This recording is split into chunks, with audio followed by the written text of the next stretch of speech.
Tonight, our best of interviews on another beleaguered president, Richard Nixon, as President Trump faces multiple investigations. That's all tonight on Business Talk with Jim Campbell. We're joined now by John Farrell. He's a Nixon biographer. I leave you gentlemen now, and you will now write it, you will interpret it, that's your right. But as I leave you, I want you to know, just think how much you're going to be missing. You don't have Nixon to kick around anymore. That, of course, was the California governor race, his apparent, or at the time, exit from politics. First off, why did he run for that job? He was never committed to it, right? And what do you take out of what he said? Well, he never should have run for that because he never wanted to be governor of California. Right. His interests were always international affairs, and the idea of sitting in Sacramento planning highways and schools was just not where Richard Nixon was at. But the party prevailed upon him because they needed him, and he thought that might be a good perch by which to either challenge Kennedy in 64 or in 68. And for a variety of reasons, probably the most basic being that it was clear to the voters that he didn't want to be governor of California. He lost, and he called this what has come to be known as the last press conference because in addition to saying you're not going to have Nixon to kick around anymore, he also said, gentlemen, this is my last press conference. And, of course, it wasn't 2 more years before he was out on the campaign trail again campaigning for Republican candidates. And within 6 years, he was in the President of the United States. So, again, one more amazing twist in the career of Richard Nixon. Going into that wilderness period before he comes back out and wins in 68, do you buy that there was a new Nixon, or was that just a marketing cereal box kind of thing? Well, it was both. I think he was definitely getting older and more mature. But the word that was used over and over again by even liberal authors like Hunter Thompson and Norman Mailer was that there was a mellow Nixon, and I'm not so sure that there really was a mellow Nixon, or if there was, the old Dick Nixon emerged within 6 or 9 months once he was in the crucible of the presidency. As we look at the foreign policy side, the Vietnamization, does that come to be rather cynically just get a decent interval so we can get out of here, even though a lot of lives are going to be lost while we hang on to this? He announced in the campaign that he was a peace candidate, and then he hinted that he had this great plan to end the war. And what the plan was to try to get the Soviet Union to pressure the North Vietnamese to reach some sort of agreement. And the way he was going to do that is that he was going to have a linkage with what the Soviets wanted in other parts of the world.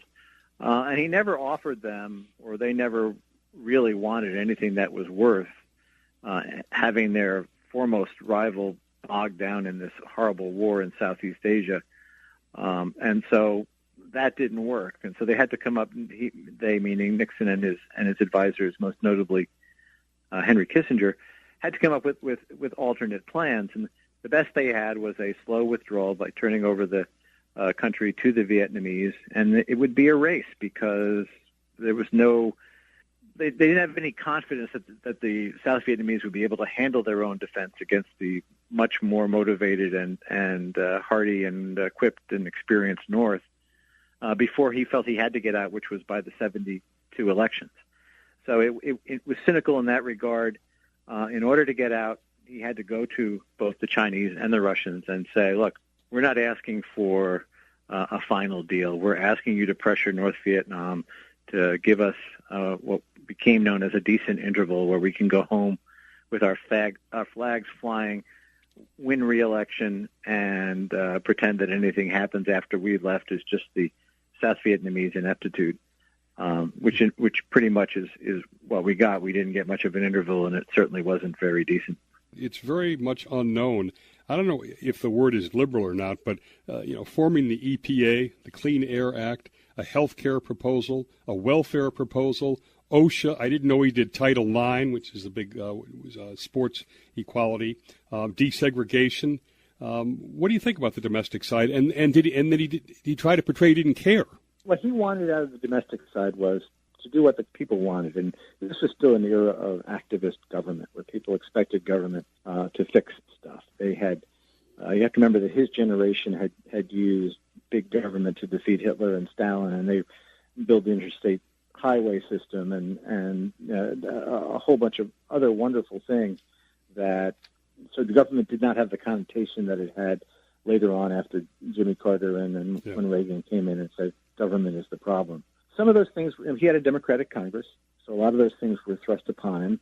Desegregation was thrust upon him by the United States Supreme Court. Mm-hmm. And some things he had ulterior motives. He was a big an early proponent of affirmative action, but in part that was because it was a great way to split the Democratic Party's labor and minority bases. The environmental stuff was definitely self-initiated by Nixon.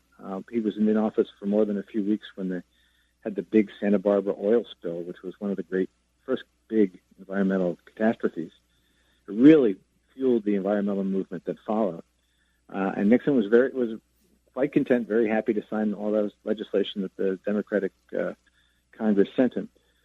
On some things were cynical. The Title IX thing in particular, I always got a chuckle out of because the tapes and the correspondence show that he was getting all these letters from Father Herzberg, who was the president of Notre Dame, or Woody Hayes, the coach at Ohio State, saying, you can't do this. This is going to ruin our football programs. And yet Nixon went ahead and signed Title IX, and it's one of those accomplishments hanging there on the wall at the Nixon Library in Yorba Linda. The road to Watergate, one of the things I find intriguing is he brings in these statesmen who wouldn't even have supported him. I'm talking Kissinger, Daniel Patrick Moynihan. They weren't necessarily even conservative, particularly Moynihan. And the other side, you've got H.R. Haldeman and John Ehrlichman, the sort of Prussian guards, Charles Colson. Is this the dichotomy of Nixon, these statesmen side by side by the dark side? He had an interesting way of handling personnel. He wanted his administrative side of his presidency structured very rigidly. And so that's why he had Haldeman act in a certain way. And Moynihan, who was much more free form, was sort of pushed aside, and Ehrlichman came in to take over domestic affairs. But never to the point that he denied brilliance. I mean, he saw brilliance in somebody like Moynihan or Kissinger. Mm-hmm. He was very good at bringing it in. Elliot Richardson, George Shultz. There's one footnote in the book it's about 2 inches long, and it's just the names of great American office holders who got their feet wet during the Nixon administration. It is an amazing list, yeah. Yeah, it is. So including one president, George Herbert Warren Bush. So like many things about Nixon, it's tempting to say, one thing, the Berlin Wall, but then you have to sort of say, and yet. When I talk to an audience, I'm always saying that those are the two key words that you have to keep in mind with Richard Nixon, is that as soon as you say one thing, there's always going to be a but or an and yet, and something else on the other side. He's a very, very deft politician until it came to that great crisis where it was us versus them, and he completely fell apart. I got the sense that you put a fair amount of blame on Haldeman for the culture that he sort of let Nixon be Nixon too much, that he used Colson to sort of go sit with Nixon so he wouldn't have to spend hours, and Colson just did nothing but suck the devil out of him. Haldeman occasionally, or maybe even often, would just ignore Nixon's crazier orders. And Nixon had actually put this in a memo. He'd actually sent it to his top staff saying, look, there's going to be times when I say things that you're allowed to not obey me, as long as you come back within 24 or 48 hours and say, that thing you told us the other day, boss, we didn't think that was a great idea, and here's why we didn't do it. So this was sort of built into the Nixon White House, but it was a heck of a way to run a railroad. When you get somebody like Charles Colson was brought in, who wasn't a long-time Nixon aide, who didn't have good judgment, and who saw that this skullduggery was one way that he could, as one of the Watergate prosecutors put it, he was the cat who could bring the dead mouse and put it at the master's door. He's the one who brought in Howard Hunt and led them down the road to the creation of the plumbers and eventually to Watergate. Interestingly enough, J. Edgar Hoover, who was the head of the FBI and had done all these dirty tricks for previous presidents, he saw that the times were changing and that he was very much afraid the FBI would be caught in some kind of scandal just like Watergate, and that's why he wouldn't let his agents indulge in the kind of behavior that they had done, bugging and burglaring for other presidents. And so Nixon's great initiative and his great downfall was that he brought the dirty tricks boys inside the White House. And so when they were caught, the trail led directly to the Oval Office. He knew everything. He was constantly on Haldeman and Ehrlichman. The one thing that happened in the course of me writing this book was that the final tranches of tapes came out. We now had, I think, 3,000 of the 3,700 hours of tapes. They were at my disposal. Some excellent scholars have created books and websites where you go online, you can listen to them yourself. The greatest hits are on YouTube. But it clearly shows that Nixon was constantly talking about his men committing perjury, finding hush money to pay off the burglars throughout that whole summer and fall of 1972. Coming next, we'll talk with the foremost Nixon tapes expert.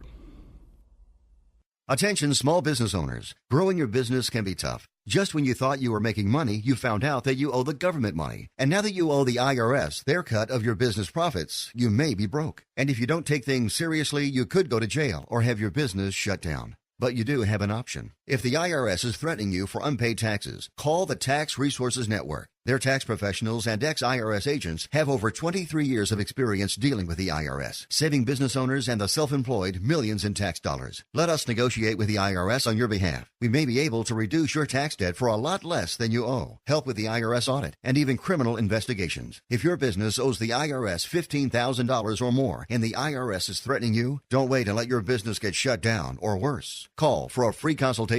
Call 800-910-4980. 800-910-4980. That's 800-910-4980. Again, 800-910-4980. We're joined now by John Farrell. He's a Nixon biographer. The final days, Jack, was he mentally ill? Was he breakdown, drinking? Describe the end. I think if you say the final days, starting maybe the fall of 1973, he was in a series of crises. If you remember, Vice President Spiro Agnew had to resign. Yeah. They had the summer of Watergate. There was war in the Middle East. There was further problems with the Soviet Union.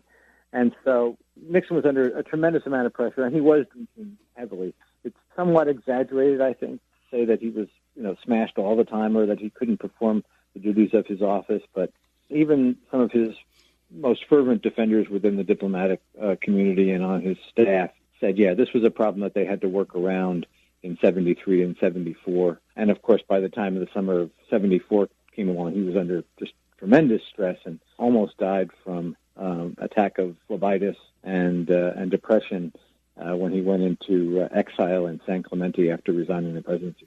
All right, and as we leave the presidency... Always remember, others may hate you, but those who hate you don't win unless you hate them.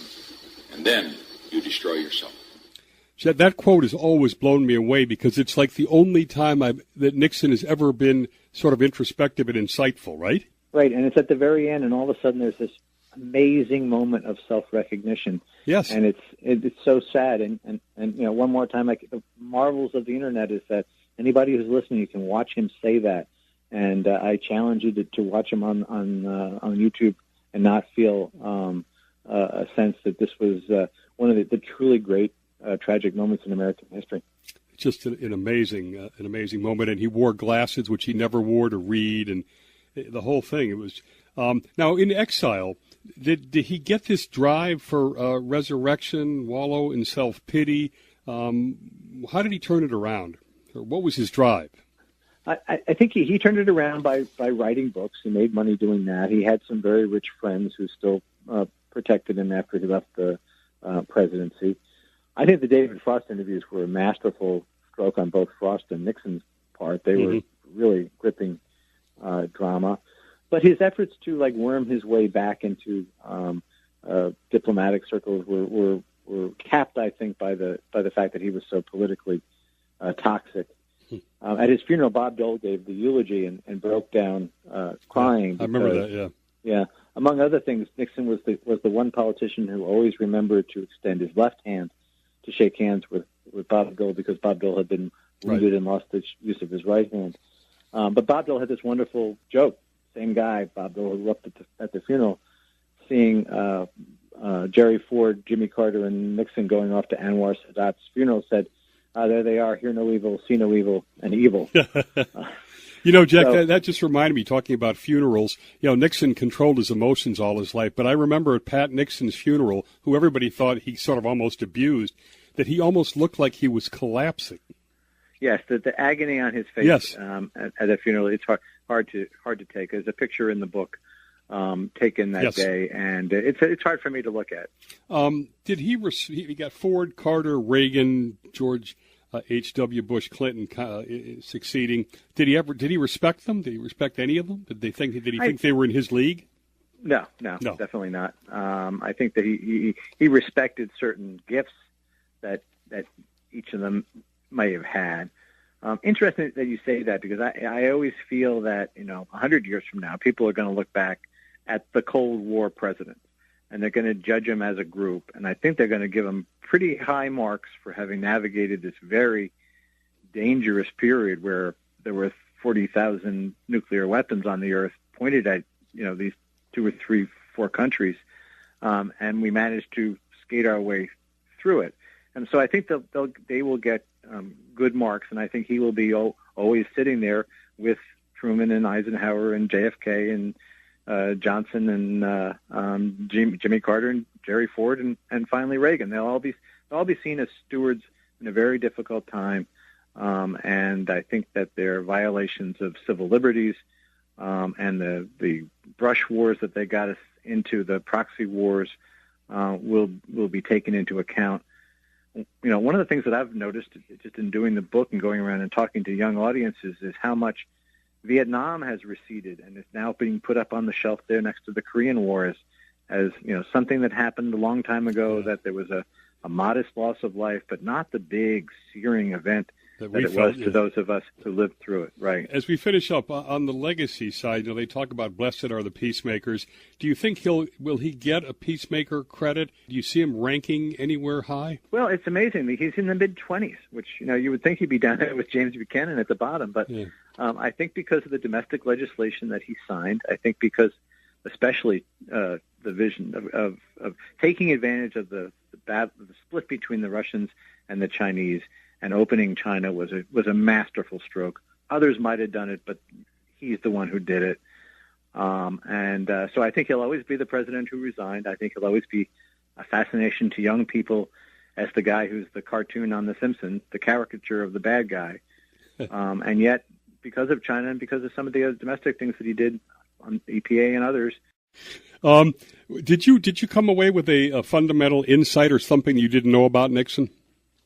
I did. One of the things that puzzled me immediately was that everybody who knew him and was still around and talked about him, they were very protective of him, almost as you would be with a wounded cousin or younger brother that you felt that you had to explain to people that Dick was a good guy, but he had these personality flaws and that manifested itself in horrible ways. But in heart, he had a horrible upbringing, and it was insecurities from that childhood that left him wounded the way he was. And I found a lot of that to be true. Did you? Is it kind of tragic that you have this image of him as a kid, being a dreamer, watching the trains go by, his house in Yorba Linda, into such a hard and ruthless and cynical guy? Yeah, that's the original title of the book was An American Tragedy, because I thought that this was just a classic Horatio Alger story of this young kid escaping poverty, escaping a brutal household, almost like Oliver Twist or David Copperfield, and clawing his way up the walls of life, as one of his aides was later to put it, reaching the pinnacle of the presidency, going to China, coming home, assuring decades of world peace, and then being succumbing to this fatal flaw, this insecurity, this feeling of burning resentment, and then losing it all. And so it's like something you'd see on a Greek stage or in a Shakespearean theater. In just a couple of seconds, is he ultimately an elusive character? No, I found him. I found him actually, much simpler and less complex than I expected. Interesting. Oh, it's been a fast hour. Thanks to John Farrell. The book is Richard Nixon, The Life, a fascinating book. Coming next, we'll talk with the foremost Nixon tapes expert.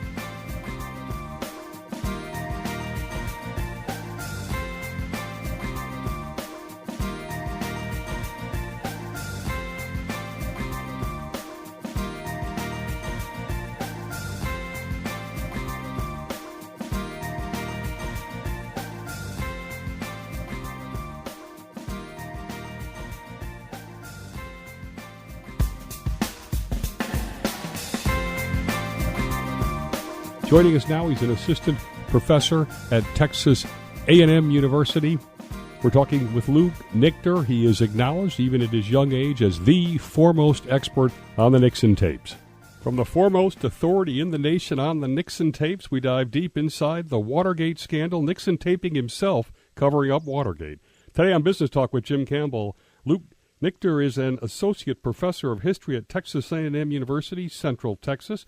And his latest work, The Nixon Tapes, 1973, co-edited and annotated with one of the top historians in the nation, Douglas Brinkley.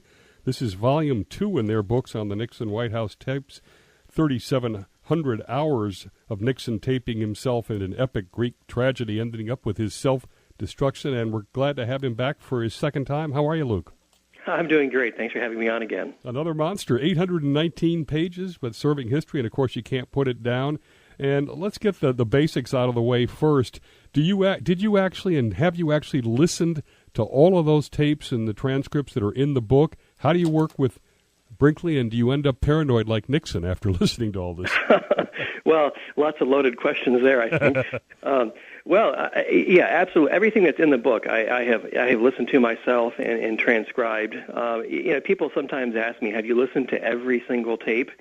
And it's hard to know because, you don't go through listening comprehensively. You're looking for Vietnam or you're looking for China or some kind of subject. I like to say if I haven't listened to all of them, then it's pretty close to all of them, and I couldn't tell you which ones I haven't listened to. And working with Doug on this has been so great because Doug is just such one of America's greatest storytellers. And putting us together, it turned out it was a great partnership. Our families knew each other 40 years ago in a little town in Ohio. So it was a good partnership, and what Doug was able to do is kind of take the details of the Nixon tapes and kind of make it into I think a story that would appeal very broadly to a big part of the population. So, this is still, even with these two big books, just a percentage of the tapes. There are 700 hours of tapes yet to be released. These books each started 1,600 pages, single-spaced in rough draft form. Wow. So at a certain point in the future, I'll just put all the rest of the stuff online on the website, nixontapes.org. You talk about a growing paranoia that you can actually hear on the tapes. Did you have a sense that Nixon was literally losing his sanity by the end? And what about the fact Orr saying, well, this is somewhat business as usual at JFK and LBJ stuff, too, and they even taped themselves? This book, focusing on the year 1973, is really, Nixon on the way down. The difference, though, as readers, is we know what's coming. We know what's ahead for Nixon, his resignation, the articles of impeachment in the House of Representatives. And as we're reading and seeing this story unfolding, the primary characters in that story don't know that. So it kind of take yourself back. It's like a time machine in a way, and kind of pretend like you don't know what's coming. But yeah, you do see Nixon, whether it's paranoia or things are starting to unravel. He suggests to Al Haig that maybe I should just quit, step aside, and retire and get out of the way. He says I'm not at my best. And I was talking to Chris Matthews about this of Hardball, and he said, not someone who's typically sympathetic of Richard Nixon. And he said, you just read this, and you just have a feeling for Nixon, like this guy's just getting nibbled to death, and you feel a little bad. He's getting nibbled to death every day by the press, and things are unraveling. And even Chris Matthews said, you feel a little remorse and sympathy for what he must have been going through in this volume. One of the things you talk about as a fatal flaw was just an incredible distrust of all of his aides. And what I find interesting to that is John Dean, who he has almost zero exposure to until this thing blows up, maybe he trusted him too much. it's a complicated issue, his relationship with John Dean. And John Dean is counsel to the president, 31 years old. I mean, imagine this, the president having a 31-year-old attorney, and up to this point working primarily on presidential appointments, vetting the credentials of people who might be appointed to various positions, the Nixon's estate and will, and those types of things. In this case, becomes, in Dean's own words, the chief desk officer for Watergate. So it's this amazing transformation that happens to his duties. And you take someone who is not in the Nixon inner circle, and by the nature of Watergate is thrust right to the epicenter of that circle almost overnight. And he's someone who in the first volume spends no time with Richard Nixon at all. In this volume, spending very long meetings and phone calls with Nixon, dealing with all the intricacies of Watergate. So it's whether he trusted Dean too much, or I think whether he tried to set Dean up to be the possible scapegoat for Watergate. It is true that the personalities of the Nixon administration and the roles that they each played are ultimately the story of the unraveling. Okay, borrowing from Howard Baker, what did the president know and when did he know it? The tapes are clear on this, but let's get it from you as well. Did he know anything about the Watergate burglary, and what was he covering up? I am always one to say there are many records yet to be released. 700 hours of tapes, many records of the Nixon White House, many records of the intelligence agencies. There are literally millions of pages of records that have not been released, even though it's been more than 40 years. Based on what we have available to us today, I can say with certainty Nixon did not know anything about the break-in in advance. There is some talk that he may have hatched this scheme down in Florida at his home in Key Biscayne or on Air Force One. Well, those are places that were not taped as part of the White House taping system, so I don't have records, so I can only answer on that basis. We do know that he knew about the cover-up. That was the problem. That's, it's been this adage in Washington today to the present day that it's never, it's the cover-up that's the crime, and everybody forgets what the original crime was. And it was the cover-up that certainly did Nixon in. He had early knowledge of the cover-up. It didn't always direct it, although you see by March and April in this volume, he's very much kind of beginning to call the shots. As his aides are starting to lawyer up, jump ship, leave the administration, that leaves who to run the cover-up? It leaves Richard Nixon. So you see Nixon's own role evolve with regard to the Watergate cover-up kind of right before our eyes in the book. Do you have any sense as to why they were going into the Watergate?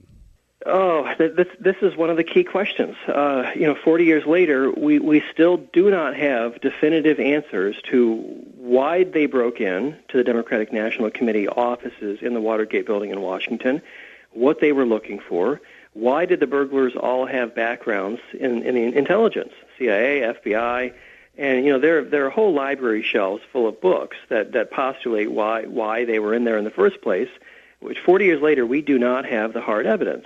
When the Watergate trial of the burglars who broke in went to court, U.S. v. Liddy, and was heard before Judge John Sirica, who would eventually become quite a household name during that era, this was the question he asked himself. While we've got all these guys here, these witnesses and these burglars, let's figure out why they did this crazy thing to begin with. And as he started to call witnesses in to get testimony, hopefully to help answer that question, those are among the records that are still sealed today, including the government star witness, Al Baldwin, from New Haven, Connecticut, by the way, who was the listener on the wiretaps at the Howard Johnson Motel right across the street from the Watergate. Interesting. His testimony today he's the star witness, called by the government, yet it was the government who sealed his testimony. So we don't know exactly, and it's why I look and say, as a historian, I hope all these records are out one day. I think we deserve to know, as stakeholders in our democracy, as taxpayers who paid for this very costly period of time in our history, and as citizens who have ultimately paid the price in our democracy for this time and period of history. All the records should come out, but we have to, again, repeat that there are many records that are not out about this time period, and I certainly hope in the future that that's the kind of question I can answer a lot better. As I told you the last time you were on, that Holiday Inn or Howard Johnson is now a dorm for GW, George Washington University, and I've been in it because my daughter went there, and I've been seen the exact room where they were bugging. We're down to about a minute and a half. One of the things that really hit me in this segment is that how incompetent all this stuff was. Even Nixon continually can't fathom whether it's sitting in the Attorney General's office designing a ridiculous plan of kidnappings, prostitutes, the break-in at Watergate, the break-in at Ellsberg, Donald Segretti. It's almost Keystone Cops. These kinds of subjects should never be discussed in the presence of the Attorney General. And I think that all goes without saying. But I think there's a deeper meaning to what he said, and it's all deniability. Campaign kind of hijinks go on, I think, in all campaigns. Probably we can agree that what was being proposed in the Nixon 72 campaign, as it was suggested, although I'm not aware of things like mugging teams and burglaries like that were ever actually implemented, those certainly went further than typical campaign hijinks. There's just an amazing array of things that go on. And going back to your Howard Baker question, we still don't know, how much Nixon was aware of all that. It's clear to me on the tapes that even if Nixon wasn't aware of all this, I still wouldn't give him a pass and say, well, he didn't know about that. Nixon endorsed a certain climate of activity in the Nixon White House. And I think it was only because of that climate that even the suggestion of these kinds of activities I think was acceptable to discuss in the presence of the Attorney General. That's a good way to end this segment of Cancer Growing Within the Presidency next. We're talking with Lou Nichter. He is acknowledged, even at his young age, as the foremost expert on the Nixon tapes. Final national segment coming right up.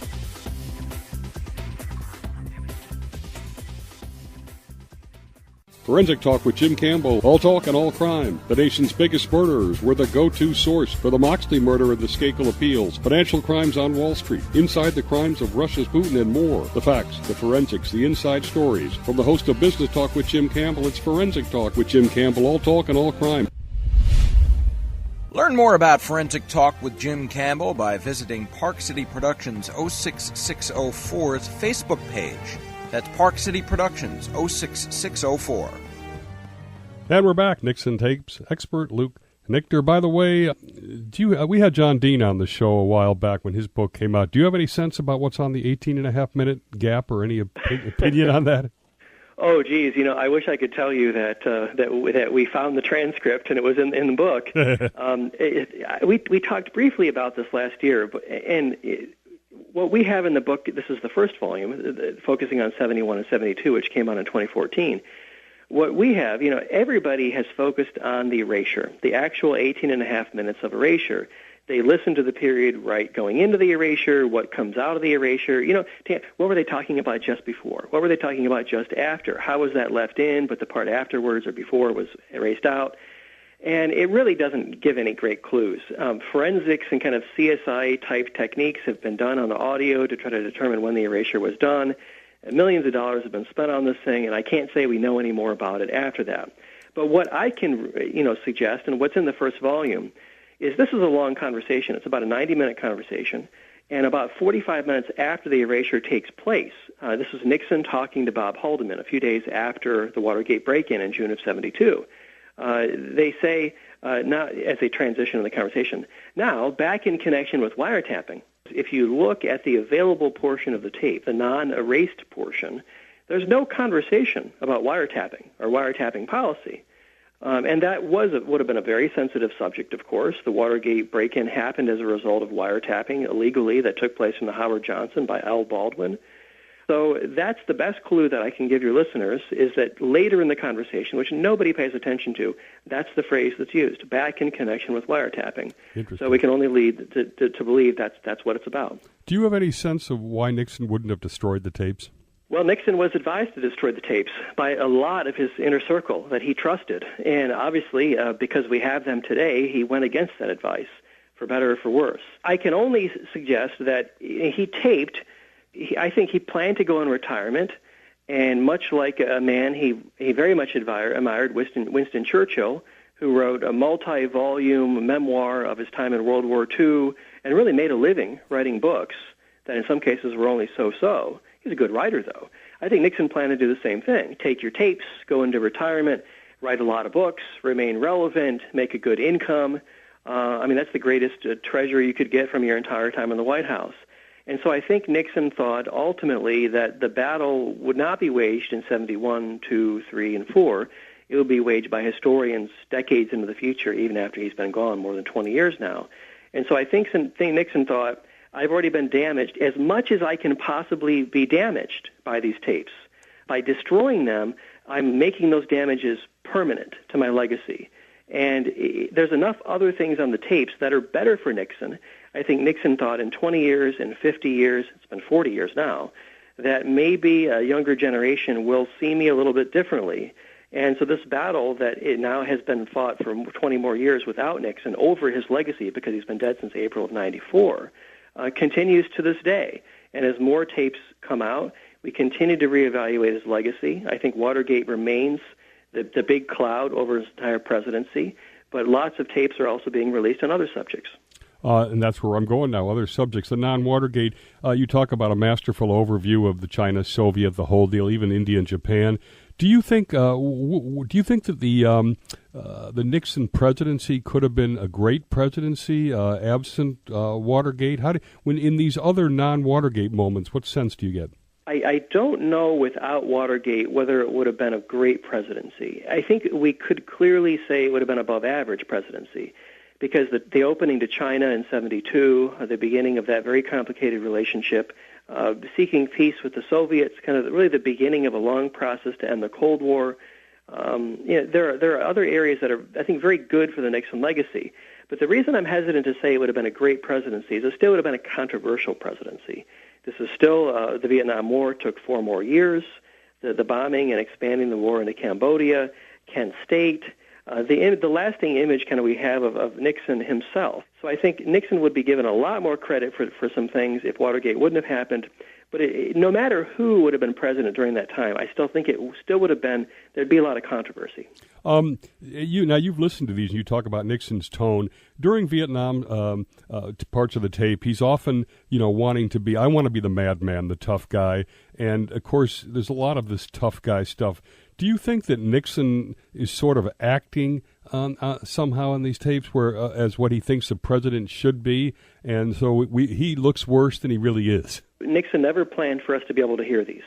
These books should not exist.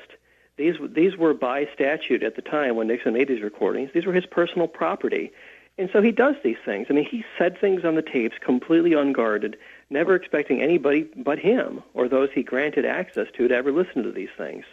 So there are times when it comes to the war or to other subjects when he wants to be seen macho.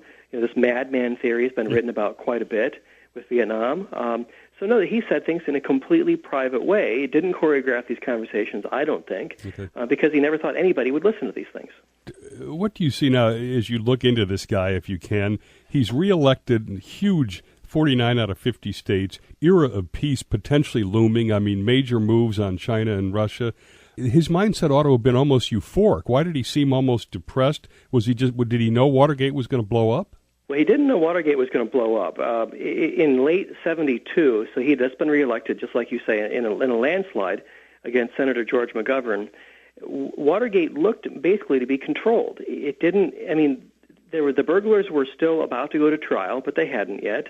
There hadn't been any major problems. They weren't talking. The burglars weren't talking, so everything was good in late 1972. And I think the most important thing here is setting the stage for this volume. We try to do in the introduction was it's hard for I think people, for me to understand this. But when a president wins by that margin, it transforms them. It transforms their presidency, how they make policies. It's only happened a few times in the entire 20th century. 1936 with FDR, 1964 LBJ over Goldwater, Nixon over McGovern in 1972, and then later Reagan in 1984. These were the biggest landslide victories in the entire 20th century. And I think when a president wins by that margin, they take greater risks. And that could put their presidency potentially more in jeopardy, as we see with Nixon. So at a time he should feel euphoric, he was willing to take greater risks. And instead of dealing with Watergate, he was less likely to deal with it because he felt he didn't need to. Who cares about these inquiries by Congress? The people just elected me with 61% of the vote. So, no, I think he was less willing to reconcile with his problems because of this electoral victory. It's a fascinating book. Obviously, you can't put it down. It's a little heavy to lift, but once you lift it, you can't put it down. Again, it was co-edited and annotated with Douglas Brinkley. The book is The Nixon Tapes, 1973. Thanks to all our guests, all our Nixon experts, talking about another beleaguered president, Richard Nixon, as we get into the Democratic-controlled Congress. Going to bring up the heat on President Trump. Thanks, everybody, for listening. Thanks for our national audience for listening. Join us next week on another Business Talk with Jim Campbell.